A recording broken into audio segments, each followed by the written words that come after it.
رسوله الكريم أما بعد فأعوذ بالله من الشيطان الرجيم بسم الله الرحمن الرحيم لقد من الله على المؤمنين إذ بعث فيهم رسولا منهم يتلو عليهم آياته ويزكيهم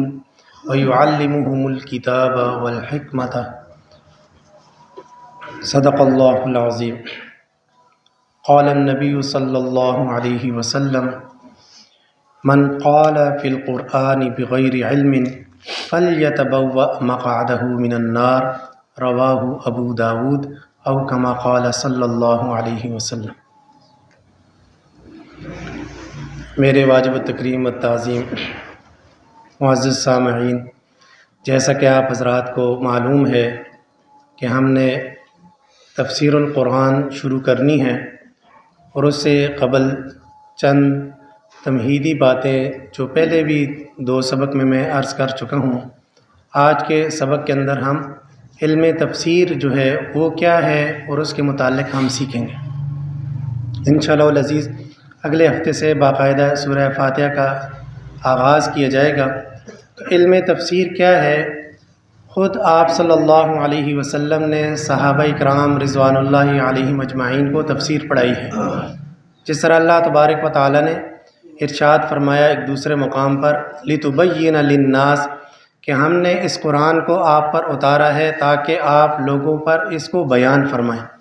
تو آپ صلی اللہ علیہ وسلم صحابہ اکرام کو باقاعدہ درس قرآن دیا کرتے تھے، ان کے سامنے قرآن کو آپ صلی اللہ علیہ وسلم بیان فرمایا کرتے تھے۔ اور آپ صلی اللہ علیہ وسلم کی بعثت کا جو مقصد ہے تو وہ بھی ایک مقصد، جس طرح اللہ تبارک و تعالی نے آیت احسان، اللہ تبارک و تعالی نے آپ صلی اللہ علیہ وسلم کو اس امت کے اندر بھیج کر اللہ تبارک و تعالی نے لفظ احسان کا ذکر فرمایا کہ اللہ تبارک و تعالی نے تم لوگوں پر احسان کیا ہے کہ آپ صلی اللہ علیہ وسلم جیسی شخصیت کو آپ کے اندر مبعوث فرمایا ہے۔ پھر آپ صلی اللہ علیہ وسلم کے جو مقاصد ہیں ان کا ذکر فرمایا۔ ان میں سب سے پہلا جو مقصد تھا کہ یتلو علیہم آیاتہ، کہ آپ صلی اللہ علیہ وسلم قرآن کی جو آیات ہیں وہ صحابہ اکرام رضوان اللہ علیہم اجمعین پر تلاوت فرمایا کرتے تھے، یعنی ان کو قرآن پڑھنا سکھایا کرتے تھے، قرآن کی تلاوت سکھایا کرتے تھے۔ اور دوسرا وَيُزَكِّيهِمْ، آپ صلی اللہ علیہ وسلم ان کا تزکیہ اخلاق، تزکیہ نفس بھی فرمایا کرتے تھے۔ اور تیسرا مقصد جو تھا وَيُعَلِّمُهُمُ الْكِتَابَ وَالْحِكْمَةَ، کہ آپ صلی اللہ علیہ وسلم باقاعدہ ان کو کتاب سکھاتے تھے، کتاب سے مراد قرآن کریم ہے، والحکمت، اور حکمت بھی سکھاتے تھے کہ اس سے مراد احادیث مبارکہ ہیں کہ آپ صلی اللہ علیہ وسلم کے جو ارشادات ہیں، آپ کے جو فرامین ہیں، وہ سارے کی سارے حکمت ہیں، وہ ساری کی ساری دانائی ہے۔ تو آپ صلی اللہ علیہ وسلم کے دور کے اندر تفسیر کی ضرورت اس وجہ سے نہیں پڑی کیونکہ آپ صلی اللہ علیہ وسلم خود چلتی پھرتی تفسیر تھے۔ ایک قرآن وہ ہے جو دو کاٹھیوں کے اندر ہے، اور ایک قرآن آپ صلی اللہ علیہ وسلم کی شخصیت ہے، آپ بذات خود ہی قرآن ہیں، یعنی اللہ تبارک و تعالی نے آپ کو چلتا پھرتا قرآن بنایا ہے، اور آپ صلی اللہ علیہ وسلم کی پوری زندگی وہ قرآنی زندگی ہے، یعنی آپ صلی اللہ علیہ وسلم کا ہر قول و فعل وہ قرآن اور شریعت کے عین مطابق تھا۔ تو صحابہ اکرام رضوان اللہ علیہم اجمعین کو جب بھی ضرورت پڑتی تو وہ آپ صلی اللہ علیہ وسلم کی بارگاہ میں پیش ہوتے اور آپ سے اس آیت کی تفسیر، اس لفظ کی تفسیر پوچھ لیا کرتے تھے اور اس آیت کو سمجھ لیا کرتے تھے۔ صحابہ اکرام رضوان اللہ علیہم اجمعین کے اندر سیکھنے کا بہت زیادہ شوق تھا، حتیٰ کہ بعض صحابہ اکرام نے اپنے آپ کو اس لیے مکمل طور پر وقف کیا ہوا تھا، جس طرح حضرت عثمان بن عفان رضی اللہ تعالیٰ عنہ، حضرت عبداللہ بن مسعود رضی اللہ تعالیٰ عنہ، یہ مستقل آپ صلی اللہ علیہ وسلم کے پاس رہتے تھے اور ہر وقت سیکھنے میں لگے رہتے تھے۔ اور ایسے بھی نہیں ہے کہ وہ کوئی خاص دن تھے، یعنی ایک مہینے کے اندر یہ چیز ختم کرنی ہے، ایک سال میں ختم کرنی ہے، بلکہ صحابہ اکرام رضوان اللہ علیہم اجمعین کو آپ صلی اللہ علیہ وسلم جب ایک آیت پڑھاتے اس کے بارے میں جتنی بھی تفسیر ہوتی تھی وہ ساری کی ساری علمی تفسیر آپ صلی اللہ علیہ وسلم جب تک اس کو نہ سکھا دیتے تو اس صحابی کو دوسری آیت نہیں سکھایا کرتے تھے۔ جس طرح حضرت عبداللہ بن عمر رضی اللہ تعالیٰ عنہ کے بارے میں آتا ہے کہ سورہ بقرہ انہوں نے 8 سالوں کے اندر پڑھی ہے، یعنی 8 سال تک صرف انہوں نے سورہ بقرہ سیکھی ہے۔ اور صحابہ اکرام فرماتے ہیں کہ سورہ بقرہ جس صحابی کو آیا کرتی تھی، یعنی وہ اگر ہمیں پتہ ہوتا کہ اس صحابی کو سورہ بقرہ آتی ہے اور اس کی مکمل تفسیر آتی ہے تو وہ بہت زیادہ بڑا ہم میں سے سمجھا جاتا تھا اور بہت معتبر سمجھا جاتا تھا۔ تو صحابہ کرام کا سیکھنے کا بہت زیادہ شوق تھا۔ تو آپ صلی اللہ علیہ وسلم کے وصال کے بعد پھر اس چیز کی ضرورت محسوس کی گئی کہ یہ قرآن کریم، کیونکہ اب آپ صلی اللہ علیہ وسلم تو نہیں ہے کہ جن سے ہر کوئی قرآن جا کر سیکھ لے، تو آپ صلی اللہ علیہ وسلم کے وصال کے بعد صحابہ کرام رضوان اللہ علیہم اجمعین نے اس بات کو محسوس کیا کہ کیوں نہ قرآن کی تفسیر کی طرف متوجہ ہو جائے۔ تو بعض جو صحابہ کرام تھے جن میں حضرت ابن عباس رضی اللہ تعالیٰ عنہما، حضرت عبداللہ بن مسعود رضی اللہ تعالیٰ عنہ، اور انہوں نے باقاعدہ یعنی حضرت عبداللہ ابن عباس کی تفسیر باقاعدہ یعنی وہ کتابی شکل کے اندر موجود ہے۔ اور اسی طرح صحابہ اکرام رضوان اللہ علیہم اجمعین باقاعدہ درس قرآن دیا کرتے تھے اور لوگوں کو قرآن کریم سمجھایا کرتے تھے۔ تو اسی طرح یعنی سلسلہ چلتا رہا اور قرآن کریم کی تفسیر جو ہے وہ پڑھائی جاتی رہی۔ تو اس کے بعد جو ہے جو تفاسیر کے جو ماخذ ہیں، یعنی قرآن کی جو تفسیر ہے وہ کہاں کہاں سے لی گئی ہے، قرآن کریم کی جو تفسیر ہے اس کے جو ماخذ ہیں وہ کون کون سے ہیں، مصادر کون کون سے ہیں۔ جس طرح اب ہم کوئی کتاب لکھتے ہیں تو کتاب کے آخر کے اندر مصادر لکھ دیے جاتے ہیں، ماخذ لکھ دیے جاتے ہیں کہ اس کتاب کو فلاں فلاں حوالے سے نقل کیا گیا ہے۔ تو قرآن کی جو تفسیر ہے وہ کہاں کہاں سے منقول ہے، تو اس میں سب سے پہلا جو ماخذ ہے قرآن کا وہ خود قرآن کریم ہے، جس کو تفسیر القرآن بالقرآن کہ قرآن اپنی تفسیر خود بھی کرتا ہے کہ بعض آیات کی تفسیر دوسرے مقام پر موجود ہوتی ہے۔ جس طرح فَتَلَقَّى آدَمُ مِن رَبِّهِ كَلِمَاتٍ فَأَتَمَّهُنَّ، حضرت آدم علیہ السلام کی طرف اللہ تبارک و تعالی نے چند کلمات ڈالے، تو ان کلمات سے کیا مراد ہے؟ بعض مفسرین اس میں فرماتے ہیں کہ اس سے مراد وہ سورہ اعراف میں جو آیات ہیں، ربنا ظلمنا انفسنا وان لم تغفر لنا وترحمنا لنکونن من الخاسرین، تو یہ کلمات مراد ہیں۔ بعض مفسرین اور کلمات بھی فرماتے ہیں، لیکن یہ تفسیر القرآن بالقرآن کہ قرآن جو ہے وہ اپنی تفسیر خود بھی کرتا ہے۔ تو یہ سب سے پہلا ماخذ خود قرآن کریم ہے کہ اس سے جو تفسیر لکھی جاتی ہے وہ قرآن کریم کی دوسری آیات بھی اس تفسیر کے اندر لکھی جا سکتی ہے۔ دوسرا جو ماخذ ہے وہ حدیث مبارکہ ہے کہ کیونکہ آپ صلی اللہ علیہ وسلم نے جو بھی فرامین فرمائے وہ قرآن کی روشنی کے اندر اور قرآن کی تشریحات ہی میں ہیں، یعنی جس کو آپ صلی اللہ علیہ وسلم کی حدیث جو ہے وہ بھی ایک قسم کا قرآن ہی ہے، کیونکہ آپ صلی اللہ علیہ وسلم کے بارے میں آیت موجود ہے وَمَا يَنطِقُ عَنِ الْهَوَىٰ إِنْ هُوَ إِلَّا وَحْيٌ يُوحَىٰ۔ جس طرح گزشتہ سبق کے اندر میں نے عرض کیا کہ آپ صلی اللہ علیہ وسلم پر ایک جو وحی آتی تھی جس کو آپ صلی اللہ علیہ وسلم قرآن کی شکل میں لکھوا دیتے تھے، اور اس طرح جو آپ صلی اللہ علیہ وسلم کے الفاظ ہوا کرتے تھے اور مفہوم جو ہے اس کا اللہ تبارک و تعالیٰ کی طرف سے ہوا کرتا تھا، الفاظ آپ صلی اللہ علیہ وسلم کے ہوا کرتے تھے، تو اس کو حدیث مبارکہ کہا جاتا ہے۔ تو دوسرا جو ماخذ ہے وہ حدیث مبارکہ ہے کہ قرآن کی تفسیر جو ہے وہ حدیث مبارکہ سے کی جاتی ہے۔ تیسرا ماخذ تفسیر کا جو ہے وہ اقوال صحابہ رضوان اللہ علیہم اجمعین ہیں کہ صحابہ اکرام کے اقوال ہم دیکھیں گے کہ کس صحابی نے کس آیت کے بارے میں کیا کیا ارشاد فرمایا، تو اس کی وہ تفسیر ہم مراد لے سکتے ہیں۔ اسی طرح چوتھا ماخذ جو ہے وہ اقوال تابعین ہے کہ تابعین کے جو اقوال ہیں وہ قرآن کریم کے تفسیر کا ماخذ بن سکتے ہیں۔ اور پانچویں نمبر پر جو ماخذ ہے وہ لغت عرب ہے، یعنی عربی زبان جو ہے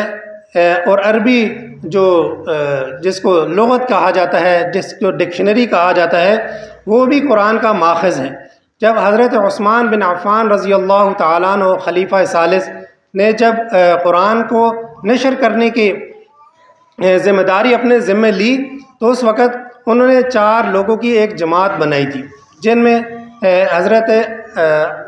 زید بن ثابت رضی اللہ تعالیٰ عنہ، حضرت عبداللہ بن زبیر، حضرت عبد الرحمن بن حارث بن حشام اور ایک سعد بن حضرت عمر بن عاص رضی اللہ تعالیٰ عنہ۔ تو یہ 4 صحابہ اکرام تھے، تو ان کی ایک جماعت، ایک کمیٹی بنائی اور ان کی ذمہ داری تھی کہ وہ قرآن کو دیکھتے تھے۔ ان کی ذمہ داری تھی کہ جو ابو بکر صدیق رضی اللہ تعالیٰ عنہ نے قرآن جمع کیا تھا وہ قرآن یعنی دیکھتے اور اس کے ساتھ مطابقت کرتے اور اس کو لکھتے تھے قرآن کریم کو۔ تو حضرت عثمان رضی اللہ تعالیٰ عنہ نے ان 4 سے فرمایا، کیونکہ حضرت زید بن ثابت رضی اللہ تعالیٰ عنہ یہ ایک انصاری صحابی تھے اور باقی تینوں جو تھے وہ قریشی صحابی تھے، تو حضرت عثمان بن عفان رضی اللہ تعالیٰ نے فرمایا کہ جب تم دونوں کی لغت کے اندر اگر اختلاف آ جائے قرآن کریم کے لکھنے کے دوران، تو پھر اس قرآن کریم کو لغت قریش کے اندر لکھا جائے۔ تو جو قرآن کریم ہمارے پاس موجود ہے یہ لغت قریش کے اندر ہے۔ اس کا یہ مطلب نہیں ہے کہ قرآن کریم جو ہے کچھ مٹ چکا ہے اور قرآن کریم یہ موجود ہے، اس طرح نہیں ہے، بلکہ اس کا مطلب اور مفہوم بالکل وہی ہے جو اس لغت کے اندر لکھ دیا گیا ہے، یعنی اس کا کوئی دوسرا مفہوم نہیں ہے۔ اور چھٹا جو ماخذ ہے وہ تدبر اور استنباط ہے کہ اگر اللہ تبارک و تعالیٰ نے کسی کو صلاحیت دی ہے کہ وہ تفسیر القرآن کر سکتا ہے اور اس کے لیے بہت سخت شرائط بھی ہیں، یعنی اس کے جتنے بھی احادیث کا مکمل علم ہونا اس کے لیے ضروری ہے، لغت عرب سے اس کو مکمل واقفیت ہونی ضروری ہے، مفسرین کے بارے میں اس کو مکمل جو ہے وہ احوال ہونا ضروری ہے، پھر اس کے علاوہ اصول حدیث، اصول فقہ، ان پر مکمل مہارت ہونا ضروری ہے۔ اگر ایسا آدمی ہے وہ تدبر اور استنباط کے ساتھ کوئی تفسیر بیان کرتا ہے اور وہ تفسیر جو میں نے ماخذ ذکر کیے ہیں، یعنی قرآن کریم سے نہیں ٹکراتی، حدیث سے نہیں ٹکراتی، اقوال صحابہ سے نہیں ٹکراتی، اقوال تابعین سے نہیں ٹکراتی، تو وہ تفسیر جو ہے وہ اس کی معتبر ہوگی۔ ایسا نہیں ہے کہ کوئی آدمی اپنی مرضی سے وہ یہ کہے کہ اس کی تفسیر یہ ہے اور اس کی تفسیر جو ہے وہ قرآن کریم کی کوئی آیت ہو وہ اس کے مخالف ہو یا کوئی حدیث ہو وہ اس کے مخالف ہو، تو اس کی وہ تفسیر معتبر نہیں ہوگی، کیونکہ قرآن کریم کا جو علم ہے وہ بحر بحکراں ہے اور قرآن کریم کے اندر بہت زیادہ اللہ تبارک و تعالیٰ نے وسعت عطا فرمائی ہے، اور قرآن کریم کی جو حکمت ہے، قرآن کریم کا جو علم ہے وہ بہت زیادہ وسیع ہے، اور تا قیامت اس کی تفسیر بیان ہوتی رہے گی، لیکن اس کی تفسیر اتنی زیادہ ہے کہ ہر دور کے اندر اس کی تفاسیر بیان کی جاتی ہیں، لیکن پھر بھی اس کا جو علم ہے وہ کسی نے بھی آج دن تک یہ دعویٰ نہیں کیا کہ میں نے جو تفسیر لکھی ہے اس کے اندر میں نے قرآن کریم کے جتنے بھی علوم ہیں ان سب کا احاطہ کر لیا، ایسے یہ ناممکن سی بات ہے۔ تو یعنی وہ تفسیر جو تدبر اور استنباط کے ساتھ کی گئی ہو تو وہ بھی مقبول ہوگی، اگرچہ اگر وہ مذکورہ ماخذ سے وہ ٹکراتی نہ ہو۔ عموماً ایک جو لوگوں کے ہاں یہ مشہور ہے کہ قرآن کریم آسان ہے، بس ہر کوئی آدمی بیٹھ کر جو ہے اس کی تفسیر بیان کرتا پھرے، ایسا نہیں ہے۔ جس طرح میں نے ذکر کیا کہ قرآن کریم کو بیان کرنے کے لیے مفسر کے لیے سخت شرائط ہیں کہ ان شرائط پر اگر وہ پورا اترتا ہے تو وہ آدمی مفسر قرآن بن سکتا ہے، وہ قرآن کی تفسیر بیان کر سکتا ہے، وگرنہ محض ترجمہ اردو کا پڑھ لینا اور پھر بیٹھ جائے کہ آدمی کہ میں تو اب مفسر بن گیا ہوں اور میں قرآن کی تفسیر بیان کروں گا، تو ایسا آدمی قرآن کی تفسیر بیان نہیں کر سکتا، وگرنہ لوگوں کے درمیان گمراہی پھیلے گی، وہ قرآن کو صحیح نہیں سمجھا پائے گا، وہ اپنی عقل کے موافق، اپنی عقل کے مطابق لوگوں کو گائیڈنس دے گا، اپنی عقل کے مطابق لوگوں کو چلانے کی کوشش کرے گا، جس کی وجہ سے لوگ گمراہ ہوں گے۔ جس طرح ایک آدمی ہے وہ اب تفسیر بیان کرتا ہے کہ محمد رسول اللہ جو قرآن کے اندر آیا ہے، وما محمد اللہ رسول جو قرآن میں آیا ہے، اس سے مراد محمد بن عبداللہ جو آپ صلی اللہ علیہ وسلم کا نام مبارک ہے، کہتا ہے اس سے مراد یہ نہیں ہے۔ یعنی کیوں یہ مراد نہیں ہے؟ وہ یہ کہتا ہے کہ قرآن کے اندر آپ صلی اللہ علیہ وسلم کا وفات کا کوئی ذکر نہیں ہے، آپ صلی اللہ علیہ، یہ جو محمد ہے اس کا کوئی وفات کا ذکر نہیں ہے، جو محمد بن عبداللہ ہے، جو روضہ اقدس ہے، یہاں پر کوئی اور مدفون ہے، لوگوں نے اس کو آخری پیغمبر مان لیا۔ استغفر اللہ العظیم۔ یعنی اس طرح کفریہ واہیات اس کے منہ سے نکلتی ہیں جب آدمی کو ان علوم پر مہارت حاصل نہ ہو اور وہ مفسر قرآن بن کر بیٹھ جائے تو پھر امت کے درمیان وہ گمراہی پھیلائے گا۔ تو قرآن کی جو تفاسیر ہیں، بڑی بڑی تفاسیر لکھی گئی ہیں، ان میں سے کچھ جو ہیں وہ میں آپ کے سامنے ذکر کر دیتا ہوں۔ تو قرآن کی جو تفسیر ایک لکھی گئی ہے جس کو تفسیر ابن جریر، جس کو تفسیر طبری بھی کہا جاتا ہے، ان کے بارے میں مشہور ہے کہ یہ یعنی شیعہ تھے، لیکن یہ شیعہ نہیں تھے، یہ اہل سنت والجماعت کے بہت بڑے مفسر گزرے ہیں، جن کو ابو جعفر محمد ابن جریر الطبری رحمہ اللہ وہ کہتے ہیں۔ یہ 4 ہجری یعنی 310 ہجری کے اندر ان کی وفات ہوئی ہے۔ اس کے بعد ہے تفسیر ابن کثیر، جو یہ بھی ایک مشہور تفسیر ہے۔ جو تفسیر ابن جریر ہے جس کو تفسیر طبری بھی کہا جاتا ہے، وہ تفسیر تقریباً 30 جلدوں کے اندر لکھی گئی ہے۔ اسی طرح تفسیر ابن کثیر یہ تقریباً 4 جلدوں کے اندر لکھی گئی ہے۔ یہ حافظ عماد الدین ابو الفدا اسماعیل ابن کثیر رحمہ اللہ نے یہ لکھی ہے اور بہت بہترین تفسیر ہے۔ یہ دمشق کے رہنے والے تھے اور ان کی جو وفات ہوئی ہے 774 ہجری کے اندر ہوئی ہے۔ اس کے بعد ہے تفسیر قرطبی، یہ بھی ایک مشہور تفسیر ہے اور بہت بامعنی تفسیر ہے۔ اس کا اصل نام ہے الجامع لاحکام القرآن، لیکن بعد کے اندر تفسیر قرطبی کے نام سے یہ مشہور ہو گئی۔ اس کے جو مفسر ہیں، لکھنے والے ہیں، وہ ابو عبداللہ محمد بن احمد بن ابی بکر بن فرح القرطبی رحمہ اللہ۔ تو یہ جو فوت ہوئے تھے 671 ہجری کے اندر یہ وفات انہوں نے پائی۔ اس کے بعد ہے تفسیر کبیر، جو امام رازی رحمہ اللہ کی مشہور تفسیر ہے۔ اس کا اصل نام ہے مفاتیح الغیب، یعنی غیب کی کنجیاں، لیکن یہ تفسیر جو ہے تفسیر کبیر کے نام سے لوگوں کے درمیان معروف ہو گئی۔ اس کو لکھنے والے امام فخر الدین الرازی رحمہ اللہ ہیں، جن کی وفات ہوئی 606 ہجری کے اندر۔ اس کے بعد ہے البحر المحیط، اس کو لکھنے والے علامہ ابو حیان غرناطی اندلسی رحمہ اللہ ہیں اور 754 ہجری کے اندر یہ وفات انہوں نے پائی ہے۔ اس کے بعد ہے احکام القرآن للجساس، تو یہ لکھنے والے امام ابو بکر الجساس الرازی رحمہ اللہ یہ لکھنے والے ہیں۔ یہ 370 ہجری کے اندر انہوں نے وفات پائی۔ اس کے بعد ہے تفسیر الدر المنصور، یہ بھی ایک مشہور اور معروف تفسیر ہے جس کو لکھنے والے علامہ جلال الدین سیوطی رحمہ اللہ ہیں، جنہوں نے 910 ہجری کے اندر لکھی ہے۔ اس تفسیر کا مکمل نام ہے الدر المنصور فی التفسیر المعصور اور بہت بہترین تفسیر ہے۔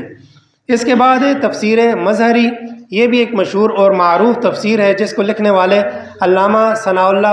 پانی پتی رحمہ اللہ ہے، اور انہوں نے اپنے شیخ مرزا جانے جانا رحمۃ اللہ علیہ کے نام پر مرزا مظہر جانے جانا رحمۃ اللہ علیہ کے نام پر تفسیر کا نام رکھا تفسیر مظہری، تو یہ بھی بہت بہترین تفسیر ہے۔ اور یہ 1225 ہجری کے اندر انہوں نے وفات پائی ہے۔ اس کے بعد ہے روح المعانی، اس کو لکھنے والے علامہ محمود آلوسی رحمہ اللہ ہیں، جو 1270 ہجری کے اندر انہوں نے وفات پائی۔ یہ بھی اندلس کے رہنے والے تھے اور بہت بہترین تفسیر ہے۔ تو اس کے بعد ایک اور چیز جو ہے میں عرض کرتا ہوں جس کو اسرائیلیات کہا جاتا ہے۔ اب اسرائیلیات کیا چیز ہے؟ اسرائیلیات جو ہے 3 قسم کی ہیں۔ ایک وہ اسرائیلیات جو قرآن و سنت کے بالکل مخالف ہیں، تو ایسی اسرائیلیات بالکل مردود ہیں، ناقابل قبول ہیں، ان کو جھوٹ سمجھنا ہی ضروری ہے، اور وہ اسرائیلیات جو قرآن و سنت کے عین مطابق ہیں تو ان کا ماننا ضروری ہے، اور تیسری وہ اسرائیلیات جن پر خاموشی اختیار کی گئی ہے۔ آپ صلی اللہ علیہ وسلم نے ان کے بارے میں فرمایا کہ ان اسرائیلیات کا نہ اقرار کرو، نہ ان کا انکار کرو، اور نہ ان کا اقرار کرو۔ تو جو اسرائیلیات قرآن و سنت کے مطابق ہیں، جس طرح فرعون کا تذکرہ ہے قرآن کے اندر موجود ہے، یا آپ صلی اللہ علیہ وسلم نے کسی بات کی خبر دی اور وہ پہلی کتابوں کے اندر بھی موجود ہے، تورات انجیل کے اندر بھی موجود ہے۔ صحابہ اب اسرائیلیات کا رواج کیسے پڑا؟ تو صحابہ کرام اور تابعین جو تفسیر بیان کیا کرتے تھے تو اس میں ظاہر ہے وہ کوئی یہودیت سے آیا، کوئی عیسائیت سے آیا، کوئی کسی مذہب سے آیا، تو وہ اپنے مذہب کی کتابیں بھی انہوں نے پڑھی ہوئی تھیں۔ جس طرح عبداللہ بن سلام رضی اللہ تعالیٰ عنہ یہود کے بہت بڑے عالم تھے، تو انہوں نے یعنی وہ یہود کی کتابیں پڑھی ہوئی تھیں۔ تو اسی طرح عیسائیت کی کتابیں بعض صحابہ کرام نے جو عیسائی سے اسلام کی طرف آئے تھے تو انہوں نے وہ کتابیں پڑھی ہوئی تھیں، تو جب تفسیر بیان کرتے تو اس میں وہ باتیں بھی ذکر کر دیتے جو پہلی مذہبی کتابوں کے اندر موجود تھیں۔ تو اس طرح اسرائیلیات وہ مشہور ہو جاتی اور وہ روایت در روایت چلتی رہتی، اور یہاں تک یعنی ہم تک بھی اسرائیلیات پہنچتی رہتی ہیں۔ تو اس طرح اسرائیلیات کا جو ہے وہ رواج پڑ گیا۔ اب جس طرح قرآن و سنت کے خلاف ہے، ایک اسرائیلی روایت آتی ہے حضرت سلیمان علیہ السلام کے بارے میں کہ نعوذ باللہ وہ آخر کے اندر مرتد ہو گئے۔ تو اب یہ قرآن کے بالکل عین مخالف ہے۔ قرآن کے اندر آتا ہے وما کفر سلیمان، کہ سلیمان علیہ السلام نے کوئی کفر اختیار نہیں کیا۔ تو اب یہ اسرائیلی روایت ہے لیکن قرآن کے مخالف ہے، لہٰذا ایسی روایت جو ہے وہ مردود ہے۔ تو وہ روایت جس کے بارے میں کوئی معلوم نہیں ہے اور قرآن و سنت کے مخالف بھی نہیں ہے، تو ایسی روایت کے بارے میں خاموشی اختیار کی جائے گی۔ جس کے بارے میں کوئی قول صحابی کا قول نہیں ہے، کسی کے بارے میں آپ صلی اللہ علیہ وسلم کا کوئی قول موجود نہیں ہے، یا کسی تابعی کا قول موجود نہیں ہے، تو ایسی روایت کے بارے میں خاموشی اختیار کی جائے گی، نہ اس کا اقرار کیا جائے گا اور نہ ہی اس کا انکار کیا جائے گا۔ تو انشاءاللہ العزیز اگلے سبق کے اندر ہم باقاعدہ سورہ فاتحہ کا افتتاح کریں گے، اس کا آغاز کریں گے، اور باقاعدہ تفسیر القرآن کا جو ہے انشاءاللہ العزیز آغاز کر دیا جائے گا۔ اللہ تعالی ہمیں سمجھنے اور عمل کرنے کی توفیق عطا فرمائے، اور قرآن کو سمجھ کر پڑھنے کی توفیق عطا فرمائے۔ وآخر دعوانا ان الحمد للہ رب العالمین۔